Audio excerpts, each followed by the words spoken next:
Sir ஈடாட்டம் படத்துல நான் படம் பார்த்தப்ப வந்து அந்த டாஸ்மாக் சீன் வந்து காமெடி வந்து சூப்பரா ஒர்க் அவுட் ஆயிருக்கு. என்ன உங்க வாழ்க்கையில் நடந்த எக்ஸ்பீரியன்ஸா? இல்ல சார், எனக்கு என்ன ஒரு கேரக்டர் அப்படின்னா, இது வந்து கற்பனை கதை கிடையாது. நம்ம லைவ்ல வந்து சொல்லக்கூடிய நிகழ்கால விஷயங்கள் தான் இதெல்லாம்.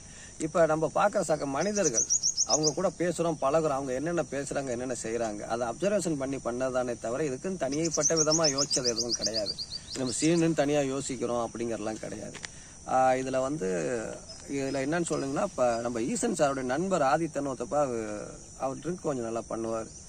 அவர்கிட்ட உட்காந்து பேசினப்ப அவர் நடந்த சம்பவங்கள்லாம் சொல்ல ஆரம்பிச்சாரு. அது சினிமாக்கு தகுந்த மாதிரி அதை ஆல்டர் பண்ணி நம்ம அழகா அது பண்ணியாச்சு. வேற ஒண்ணும் இல்ல சார், அப்படி உருவானதுதான். ஏன்னா இந்த படத்துல வந்து காமெடி வந்து பாத்தீங்கன்னா ஹீரோல இருந்து காதல் சுகுமார்ல இருந்து ஃபுல்லா காமெடியா இருக்கும். விசித்திரனும் சரி, எல்லாருமே அந்த கேரக்டருக்கு என்னடா இது எல்லாமே ட்ரிங்க்ஸ் அடிக்கிற மாதிரி, ஆனா பாத்தீங்கன்னா விழுந்து விழுந்து சிரிக்கிற மாதிரி படத்துல வந்து அந்த காமெடி வந்து அமைஞ்சு போச்சு. ஆனா வந்து ஒரு படத்துக்கு வந்து என்னன்னா காமெடி எவ்வளவு முக்கியமோ கரெக்டா அந்த சீன் பேக்ரவுண்டும் சரி கரெக்டா இந்த படத்துல வந்து நல்லா செட் ஆகி உட்காந்துருக்கு. ஏன்னா படம் பாக்குறப்ப அந்த நகைச்சுவை வந்து நம்ம படம் முன்னாடி பாத்துட்டாலும் இன்னமும் அது சொல்ற மாதிரி தான் இருக்கு. சார் ஒன்றும் இல்லை, இப்போ நீங்கள் கேட்டீங்க, அப்போ இன்னொரு கொஸ்டின் நான் சொல்லிடுறேன். டாஸ்மாக் சீனு அப்படின்னு சொல்லி கேட்குறாங்க. இந்த நீங்கள் பார்த்தது மாதிரி ஒரு சில நண்பர்கள் வந்து பார்த்தவங்க வந்து அந்த ஷோவில் பார்த்தவங்க கேட்குறாங்க, டாஸ்மாக் சீன் இவ்வளோ இருக்கு அவ்வளோ இருக்குன்னு சொன்னாங்க. மொத்தத்தில் 60 சீன் படத்தில் 10 சீன் தான் டாஸ்மாக். ஆனால் அவங்க பார்க்கறதுக்கு படம் தெரியுது. அந்த டாஸ்மாக் ஏன் சொல்கிறோம் அப்படின்னா, நீங்கள் குடிகாரங்க குடிக்கிறவங்க தனி உலகம் இருக்கு, தனி லைஃப் இருக்கு.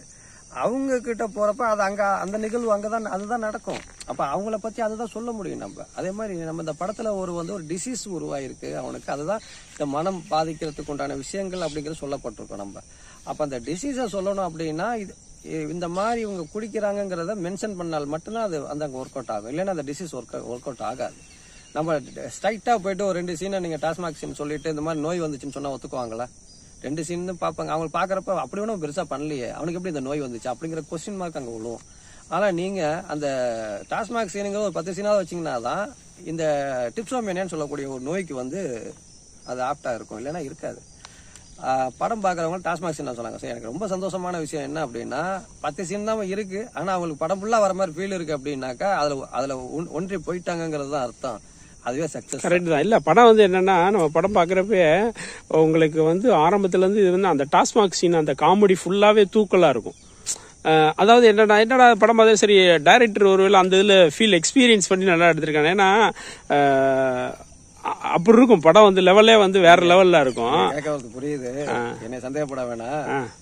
குடிக்கிற எக்ஸ்பீரியன்ஸ் எனக்கு அந்த அளவுக்கு இல்ல, குடியாதவங்களை நோட் பண்ற எக்ஸ்பீரியன்ஸ் நிறைய இருக்கு. Super super super. Okay okay.